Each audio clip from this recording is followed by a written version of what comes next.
সামরিক শক্তি, জনবল এবং আধুনিক প্রযুক্তিতে এগিয়ে ভারত, একথা সত্যি। কিন্তু যুদ্ধ মানে শুধু ট্যাঙ্ক, যুদ্ধ বিমান বা সেনা সংখ্যা নয়। যুদ্ধ মানে কৌশল, যুদ্ধ মানে বুদ্ধি। আর কৌশলের খেলা যদি হয়, তবে পাকিস্তানের কিছু পরিকল্পনা ভারতকে ফেলতে পারে ভয়াবহ বিপদে। যে পরিকল্পনার কাছে হার মানতে বাধ্য হবে ভারতের বিশাল সামরিক শক্তিও। পাকিস্তানের সবচেয়ে বড় শক্তি চীনের জোরালো সমর্থন। অর্থনৈতিক, কূটনৈতিক ও সামরিকভাবে চীনের ঘনিষ্ঠতা পাকিস্তানকে একটি কৌশলগত জোটের সুবিধা দেয়। পাকিস্তানের সাথে যুদ্ধের পরিস্থিতিতে চীন যদি ভারতীয় সীমান্তে হালকা চাপও বাড়ায়, ভারতের ফোকাস বিভক্ত হয়ে পড়বে।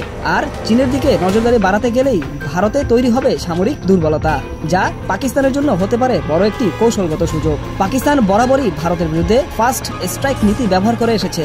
দ্রুত অপ্রত্যাশিত হামলা করে ভারতের অভ্যন্তরে বিশৃঙ্খলা ছড়ানো, এটা পাকিস্তানের কৌশলগত পরিকল্পনার একটি অংশ, যা ভারতকে মানসিকভাবে দুর্বল করে ফেলতে পারে। যুদ্ধের ময়দানে শারীরিক শক্তির চেয়ে মানসিক শক্তির প্রয়োজনীয়তা অনেক বেশি।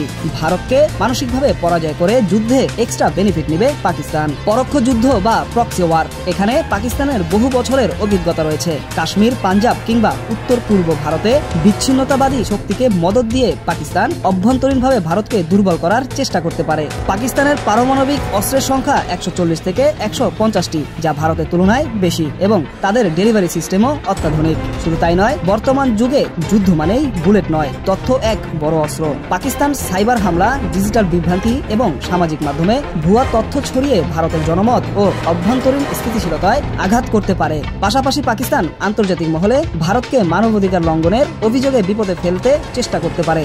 ওআইসি সহ মুসলিম বিশ্বের সমর্থন নিয়ে কাশ্মীর ইস্যুতে কূটনৈতিক চাপ সৃষ্টি করা হতে পারে তাদের বড় কৌশল।